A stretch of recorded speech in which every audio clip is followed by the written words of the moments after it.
Antes de empezar, un agradecimiento a los dragones del vacío y señores del Imperio Infinito. Con su ayuda puedo seguir con estas historias casi a diario. Muchas gracias y vamos con el video.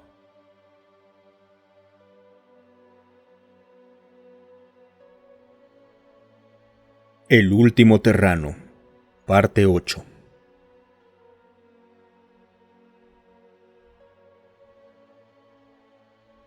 Después de varias rondas en las que Rix le enseñó a Munto ajedrez siriano e intentó 1 o 2 juegos más, Rix regresó a su litera, decidido a dormir un poco. El motor de salto Predator continuaba con su cuenta regresiva de manera constante. Si las estimaciones de Rix sobre una dilatación temporal de 1 a 10 entre el espacio real y lo que fuera ese espacio de salto eran correctas, entonces habrían pasado aproximadamente 60 días en el exterior. Munto estaba teniendo dificultades para sobrellevar la casi frustrante falta de estímulos. Entre la ausencia total de algo visible fuera del esperanto y el hecho de no estar conectado a las redes, Munto no se habría dado cuenta de cuánto había llegado a depender de ellas. Quería que las redes regresaran, pero Munto no lo pensó demasiado. Orientó los sensores hacia la dirección de donde habían venido. Las abrazaderas de acoplamiento eran lo único que quedaba como evidencia de que su cuerpo había sido dejado atrás. Aquello le dolía a Munto de una manera que no era cuantificable ni lógica. Después de todo, seguía intacto. Una visita a una manufactoría y podrían ser instalados sin problema en un yo físico adecuado otra vez, no en este artilugio hecho para orgánicos. A regañadientes, Munto tuvo que admitir que el esperanto era más que un simple objeto antiguo. Tan solo el motor de salto valdría la pena investigarlo. Lo más probable era que se tratara de una tecnología ampliamente superada, pero una que permitía viajes superlumínicos de mayor distancia y además no dependía de la carga de materia extraña. Era una tecnología que merecía ser considerada. La bodega de carga seguía siendo algo misterioso. No parecía haber algún manifiesto específico dentro del sistema, y Munto aún no se había detenido a preguntarle a Rix qué contenía la nave. Basándose en la descripción del terrano, podía ser cualquier cosa, desde equipo, semillas, hasta incluso un conjunto de cámaras de estasis que contuviera animales o incluso terranos. Como el terrano no había mencionado la bodega de carga con mucho detalle, era posible que ni siquiera lo supiera. Alternativamente, era posible que, al no tratarse de terranos en estasis ni nada particularmente útil en el momento, Rix lo hubiera considerado indigno de sacarlo de estasis. Siguiendo esa lógica, Munto decidió que fuera lo que fuera debía estar vivo, o ser alguna variante de ello, como para justificar sistemas de estasis tan masivos. Mientras Rix dormía, Munto incluso hizo avanzar el caminante hasta las puertas estrechas que daban acceso a la cámara de carga. Una pequeña ventana permitía echar un vistazo usando los ojos en un palo que tenía el caminante, según la expresión de Rix, pero no se veía nada de importancia, solo el suave resplandor de los campos de estasis. A un lado de la puerta había un panel analógico considerable, aún estaba etiquetado. Indicaba su control sobre los sistemas de estasis más allá. Algo que resultaba curioso era que los controles del panel estaban bloqueados mediante un bucle de metal incrustado en otro. Munto supuso que aquello estaba destinado a evitar la desactivación accidental del campo de estasis, pero aún así le pareció extraño. Todavía dándole vueltas a ideas sobre qué estaban transportando el terrano y haciendo todo lo posible por sobrellevar el bajo nivel de estímulos, Munto hizo regresar el caminante hasta la galera y comenzó a ejecutar diagnósticos suaves. Mientras tanto, Rix no se había dormido de inmediato, sino que leyó un poco del datapad. En la historia galáctica y del estado actual de la sociedad galáctica que Munto le había proporcionado, la participación terrana, aunque se mencionaba en una sola línea, estaba casi completamente evitada. Además, la sapiencia y la conciencia parecían estar deliberadamente entremezcladas, lo que llevó a Rix a preguntarse si Munto había cometido un error de traducción, o si, de hecho, ambas métricas eran consideradas una y la misma cosa, al menos en el contexto de la sociedad galáctica. El gobierno galáctico se había fundado y había comenzado a elevar a diversas especies conforme el sistema superlumínico conocido como Aquiles se difundía. En los primeros años de la Sociedad Galáctica, cuando los Cati y las distintas especies, que entonces sumaban menos de 10 con una clasificación de plena conciencia, todavía estaban asimilándose entre sí y se estaban formando los léxicos, seguían ocurriendo conflictos. Según lo descrito en la historia, no hubo guerras abiertas entre especies, solo conflictos entre unas cuantas naves, estaciones e incluso colonias dispares. La mayoría de estos se resolvieron por medios diplomáticos, aunque se decía muy poco por qué ese era el caso o por qué se aceptaba así. Las elevaciones de especies continuaron conforme éstas y sus sociedades se adentraban en las estrellas y encontraban más especies para llevarlas también al espacio.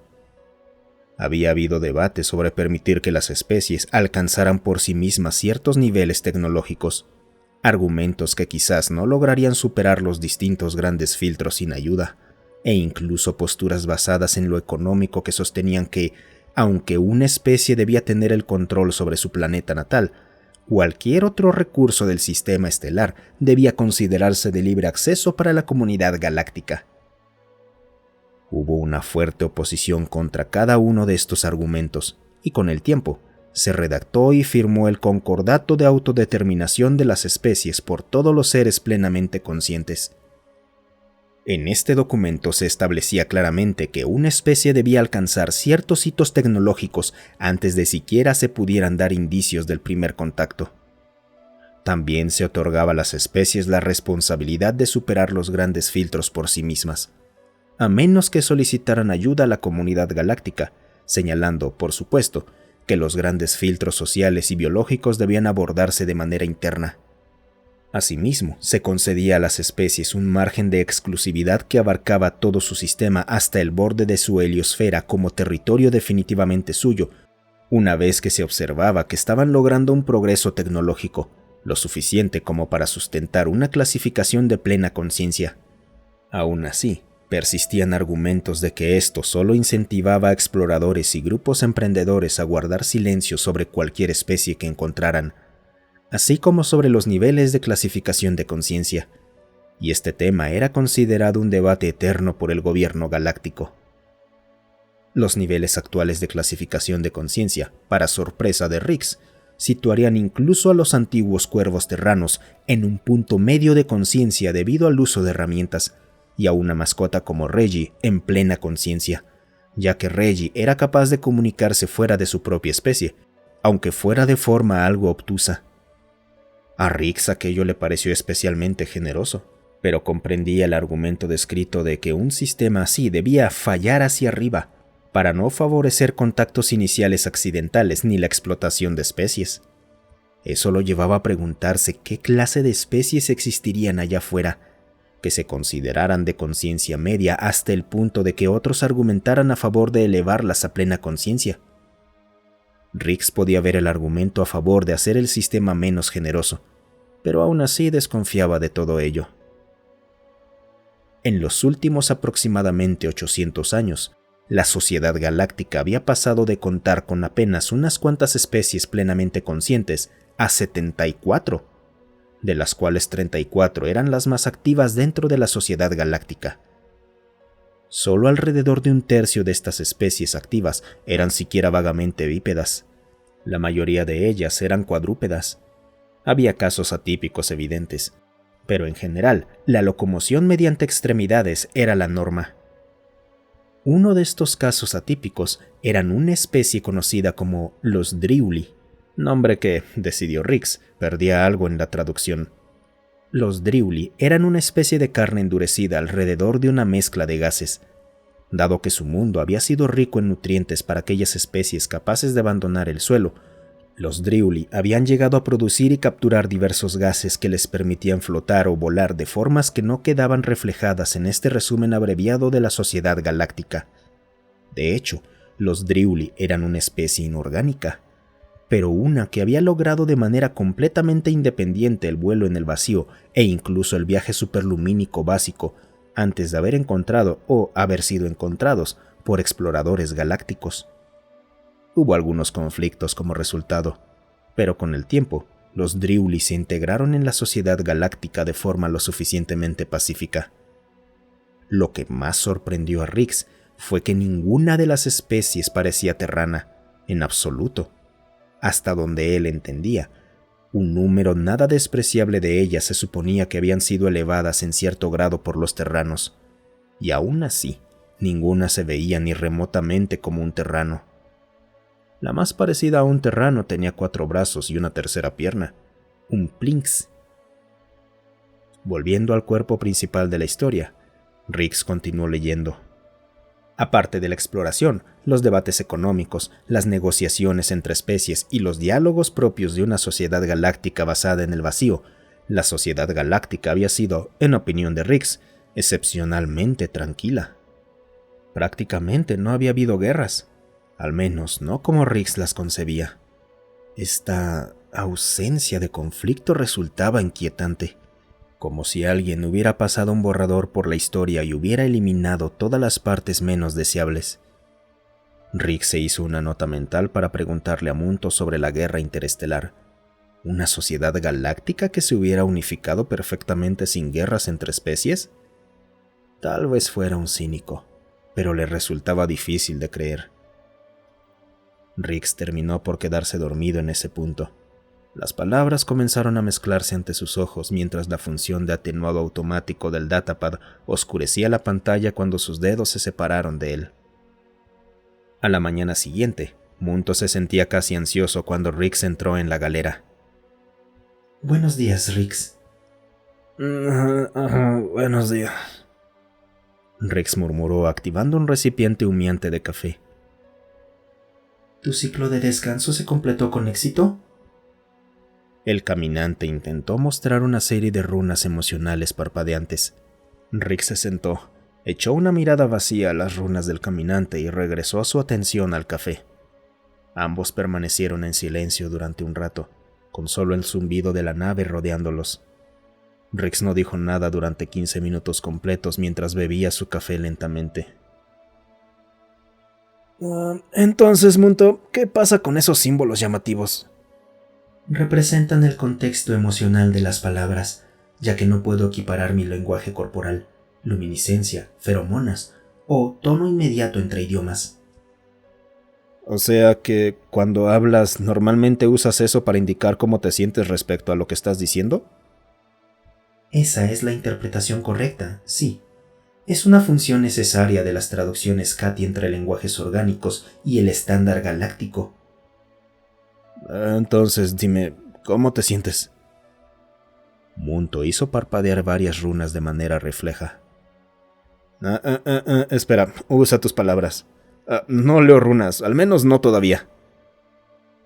Yo estoy experimentando algunos problemas por estar desconectado de mí mismo y de la red. ¿Abstinencia? ¿O es algo con lo que tengo que bajar a tu núcleo y meter mano? Rick sacó del tazón una tira larga de lo que parecía ser la carne que Munto había impreso previamente y procedió a crujirla mientras la masticaba.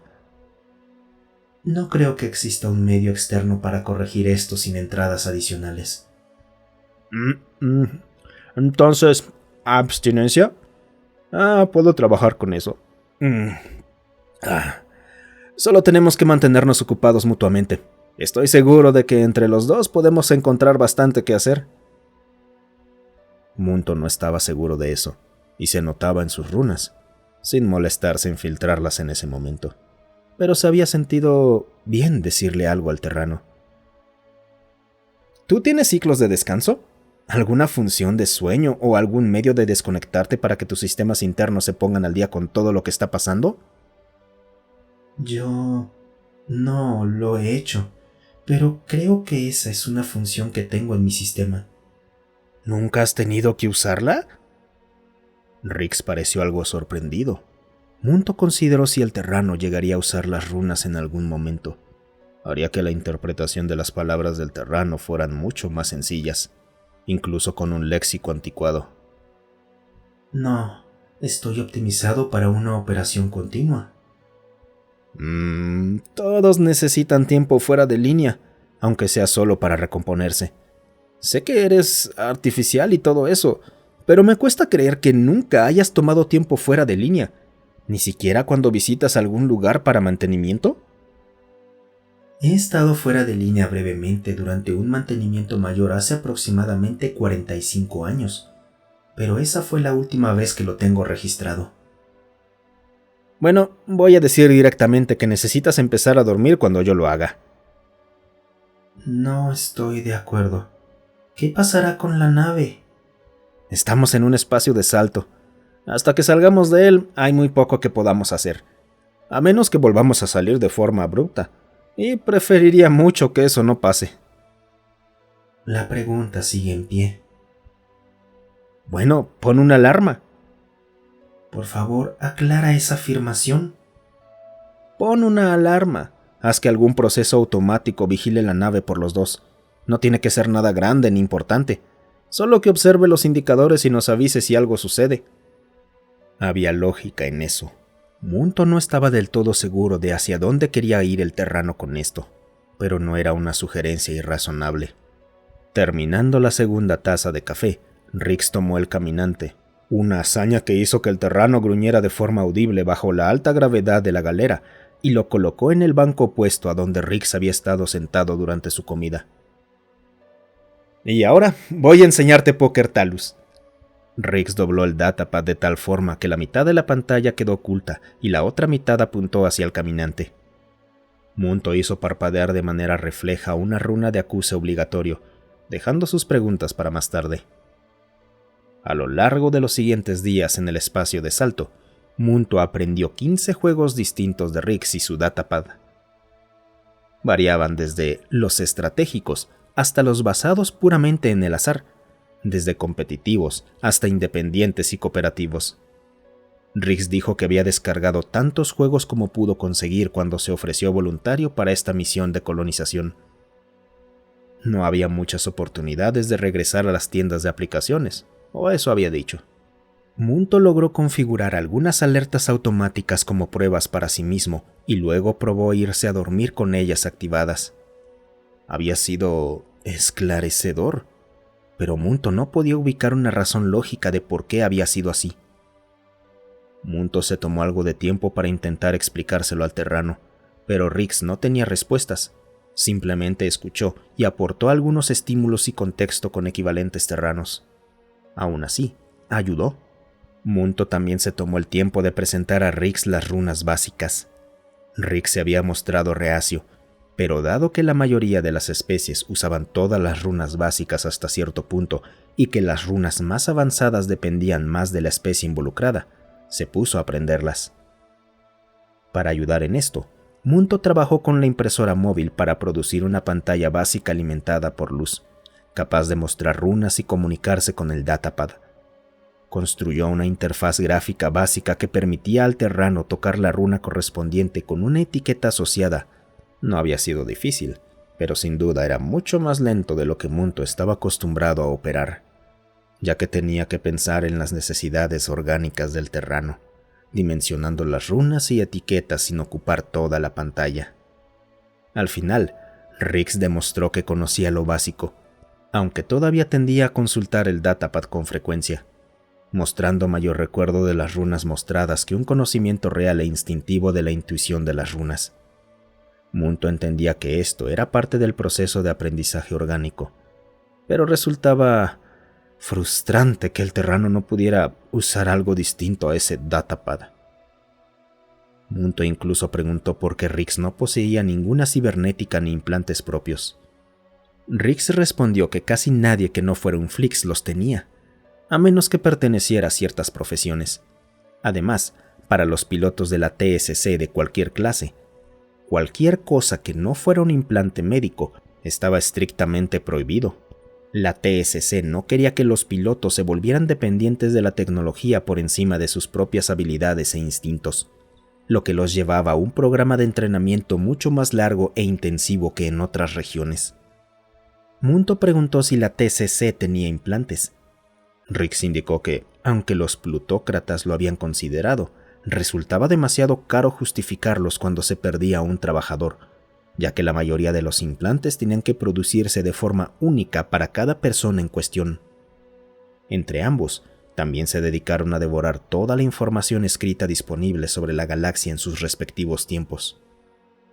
El manual veterinario del perro conejo de Rix terminó revelando por completo la alimentación, los cuidados, el ciclo de vida y más de Reggie, quien todavía se encontraba en estasis en ese momento. Munto se sorprendió al aprender que el perro conejo era un híbrido genómico creado para combinar un Basset Hound y un Wallaby, ambos descritos con gran detalle como parte del manual. Aunque eran muy dóciles con los terranos, eran altamente eficaces para perseguir presas y dirigirlas hacia los terranos para su captura. Esto los hacía especialmente útiles en la recolección de especímenes en mundos alienígenas. El manual señalaba que, debido a sus modificaciones genómicas, no se trataba de una guía completamente exhaustiva, y que, aunque los perroconejos eran altamente resistentes a diversos aceites, ácidos, bases e incluso a venenos químicos directos, no eran impermeables, por lo que debían ser vigilados de cerca tras cualquier recolección de especímenes, en particular en territorios menos estudiados. Munto realizó una comparación entre los perroconejos descritos en la guía y lo que recordaba de la Sociedad Galáctica, así como lo que había demostrado el terrano. En términos comparativos, Reggie y aquellos como él, si es que aún existían, estaban a la par de los terranos, a pesar de su menor masa, en cuanto a resistencia química. Reggie no era un depredador de persecución de larga distancia como el terrano, algo que Rix había mencionado. Pero los perroconejos no habían sido creados para eso. Estaban destinados a ayudar en la colonización de nuevos mundos. Los perroconejos igualaban a la gran mayoría de la sociedad galáctica en tamaño, pero superaban al resto en la mayoría de las métricas. Sin embargo, no poseían el grado necesario de materia neuronal para sostener procesos de pensamiento más complejos. Munto sintió que este tipo de elevación quizás era cruel y expresó esta preocupación a Rix. El rostro de Rix se oscureció por completo y mostró la runa mucho más avanzada de ira volcánica. Luego indicó que cuidaba de Reggie tanto como podría hacerlo como un hijo, y que aquello estaba muy lejos de ser cruel. Munto dejó el tema y volvió a la lectura. Rix hizo lo mismo después de varias horas. Munto recordaba que la TSC había tenido restricciones legales significativas con las elevaciones, en particular a nivel genómico, así que quizás tenía sentido que Rix reaccionara con sensibilidad ante este tipo de comentarios. Otros temas de conversación se exploraron de manera natural, con Rix pasando una buena parte del tiempo relatando diversas historias de sus experiencias y su infancia, mientras Munto extraía todos los datos factuales probables de estos relatos, además de evaluar información conductual sobre los terranos. Hasta que llegó el momento de emerger.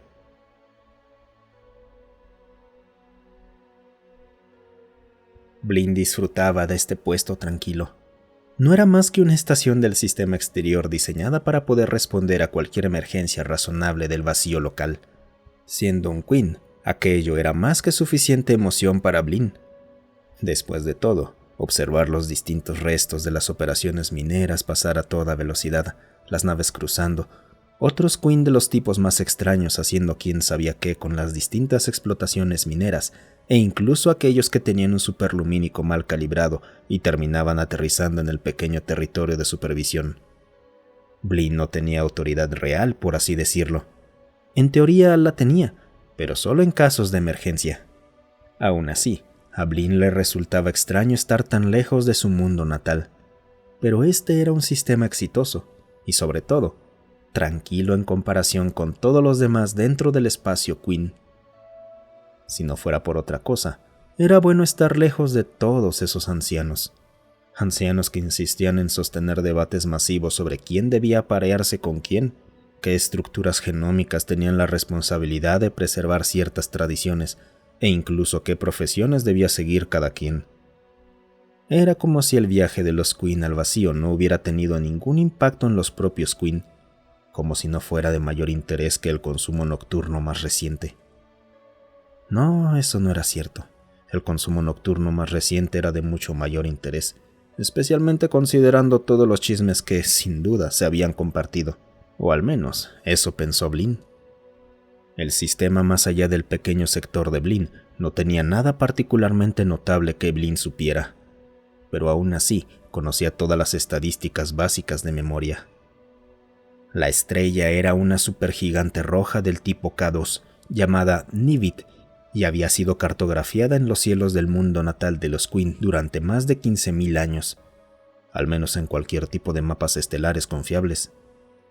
Solo había 5 planetas, pero existían varios campos de escombros importantes que probablemente habían sido planetas, o al menos planetoides en algún momento.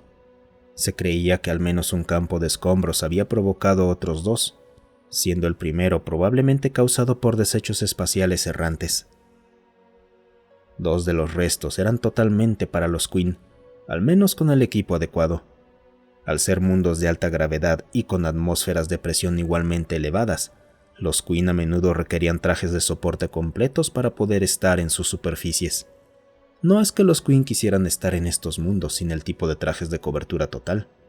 El primero era un mundo desértico y caliente, que daba lugar a corrientes térmicas que había inspirado a escritores Queen, quienes soñaban con encontrar mundos donde los Queen pudieran volar sin esfuerzo. Por desgracia, la alta gravedad desmentía ese sueño. Y así, aunque la estación de contrapeso del ascensor espacial siempre estaba llena de tecnólogos y soñadores, muchos abandonaban el sistema mucho más desilusionados de lo que habían llegado. El segundo era, de hecho, un mundo jardín, pero uno con muy poca tierra utilizable y que parecía excesivamente abundante en criaturas acuáticas que se depredaban unas a otras con facilidad. Así que, aunque los Queen en teoría podían flotar sobre el agua, en primer lugar, nunca lo harían sin llevar un traje de soporte completo, para evitar que sus plumas quedaran aplastadas bajo la extrema gravedad, y en segundo lugar, casi con toda seguridad serían devorados en cuestión de minutos. Una pequeña estación científica se encontraba en órbita del segundo mundo tolerable, conformándose con proporcionar observaciones de las especies que surgían y desaparecían en el planeta que se extendía bajo ella. 2 de los otros planetas eran gigantes gaseosos y albergaban enormes refinerías y estaciones de envío en órbita. Ahí se concentraba la mayor parte del tráfico, y cuando Blin llegó por primera vez al sistema, arribó ahí y casi de inmediato sintió que comenzaba a mudar sus plumas ante la idea de tener que encargarse de las demandas de tráfico de esas estaciones. Pero afortunadamente, esa tarea había sido asignada a otros, jóvenes Queen que deseaban ese tipo de emoción. Blin había llegado a su estación mediante transporte especial y se había reunido con el Queen saliente, un tipo llamado Reed. Reed regresaba al mundo natal para un vínculo, ya que sus ancianos habían insistido en ello. Los ancianos de Blin no tenían voz alguna sobre la vida de Blin, al menos ya no. Blin había sido efectivamente apartado por su elección de profesión, al negarse a asumir una de las profesiones tradicionales de sus ancianos. Al principio, eso había molestado a Blin, pero parecía estar tan lejos ahora que a menudo se le olvidaban esas preocupaciones. Lo normalmente para un Queen en esta estación eran 4 meses. Blin había logrado unos cómodos 18 meses sin siquiera una pluma fuera de lugar. El liderazgo Queen, ancianos ellos mismos, pero no los ancianos de Blin, se había mostrado comprensiblemente preocupado de que un Blin no se sintiera olvidado ni exiliado, y por ello le habían ofrecido integrarse en una de sus casas. Había demostrado una lealtad adecuada al deber y era notablemente competente en su profesión. Blin había rechazado cortésmente la oferta, optando en su lugar por realizar viajes ocasionales hacia la parte interior del sistema, donde había otros Queen, como una especie de recordatorio de aquello que había dejado atrás. Incluso entre los Queen, cuyas estaciones también segmentaban en el borde del sistema en caso de emergencia, Blin era una rareza. Un veterano, como uno lo había llamado antes de marcharse tras una estancia de 8 meses, cuyo final fue impuesto por preocupaciones sobre su comportamiento. Blin estaba bastante satisfecha de quedarse sola en el borde del sistema junto al planeta final, un mundo congelado que se agrietaba y fracturaba constantemente debido a las diversas fuerzas de marea provocadas por las 4 lunas que lo rodeaban. Esto no quería decir que Blin no deseara compañía, sino que, más bien, y muy a menudo, Toda la compañía que realmente necesitaba era realmente poca. Cada visita bimestral hacia el interior del sistema era prueba de ello. A menudo compraba lo último en autoentretenimiento, incluso seleccionando nuevos pasatiempos con los cuales ocupar su tiempo. La moda más reciente dentro de la cultura queen era decorar las plumas con diversas cuentas. Había un truco para hacerlo, y Blinn todavía lo estaba descifrando, pero aún así había decidido participar. Al menos era una moda interesante, al menos comparada con la tendencia de pintar el pico con coloraciones completamente irreales.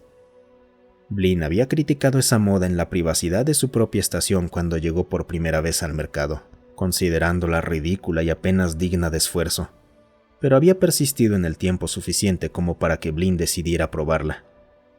Los primeros intentos habían sido desastres que le dieron ganas de arrancarse las plumas en cuestión, pero estas mudaron lo bastante pronto. Con el tiempo, Blinn empezó a mejorar. Al no tener cielos en los cuales volar, sus alas debían ejercitarse de otras maneras, por lo que la aerodinámica no dictaba qué plumas usaban para practicar. Blinn también había empezado a leer sobre otras especies desde que asumió este puesto. La sociedad galáctica era grande, pero al mismo tiempo, en gran medida aislada. Las especies tendían a mantenerse entre las suyas. No era que no existieran estaciones con otras especies, ni siquiera que diversas especies no aparecieran dentro del sistema, por lo general en los muelles de envío. Era más bien que las especies tendían a quedarse consigo mismas, con el ocasional xenófilo de paso, pero rara vez permaneciendo más de 1 o 2 años, impulsados a continuar su viaje para visitar otras especies o regresar a la suya por diversas razones, ya fueran bioquímicas, médicas, políticas o de relaciones. Aunque para Blinn, la diferencia entre relaciones y políticas siempre había estado difuminada en el pasado. Aún la perseguía, reacia a permitirle vivir su vida al margen de ello, pero era parte del día a día de la vida de un queen. Le parecía extraño que, en los casi 400 años desde que los queen se habían unido a la comunidad galáctica y asumido la custodia de 10 sistemas, la cultura queen hubiera cambiado tan poco. Se habían añadido algunas profesiones nuevas a las tradicionales, pero eran la excepción, no la norma. Solo las casas más aventureras permitían este tipo de exploraciones.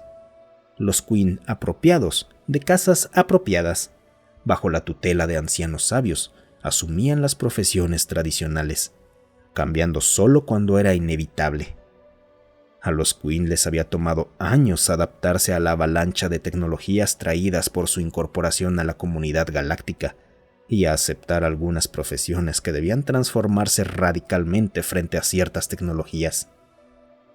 La medicina ciertamente había cambiado con la llegada de los escáneres médicos, algo que muchos profesionales médicos queen habían temido que hiciera desaparecer su profesión.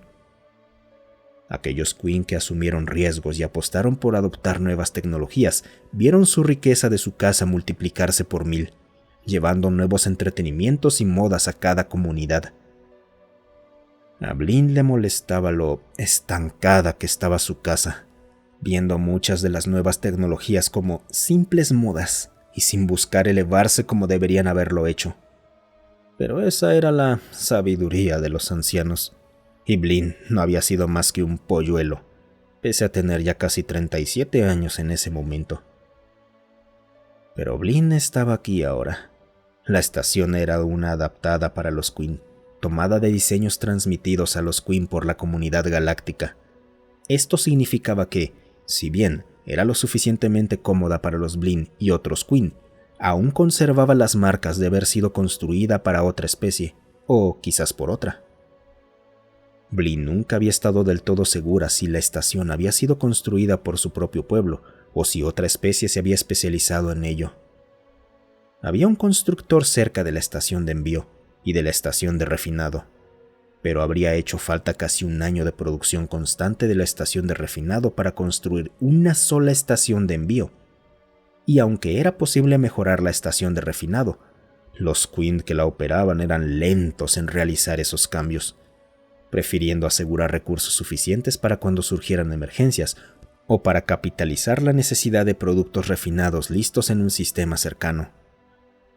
Blin podía ver la lógica en eso, pero pensaba que sería mucho más sabio que la estación se enfocara en la expansión al mismo tiempo, apartando suficiente producción para expandirse y mejorar. Blin sabía que probablemente era más complicado que eso, con todo tipo de acuerdos comerciales que debían cumplirse y cosas similares. Pero esos asuntos nunca habían sido de especial interés para Blin. Y hoy era solo otro día promedio. Había despertado en su nido de hojas secas de Rixba, desayunado ligeramente gusanos de harina estándar almacenados para hibernación y ejercitado sus alas antes de dirigirse a su estación. Había poco tráfico en este cuadrante hoy. Mineros ocasionales que escaneaban en búsqueda de escombros espaciales ricos en minerales y luego recogían una carga para un largo viaje hacia el interior para su procesamiento. Por lo general, queens sin casa como Blin, pero respetables a su manera.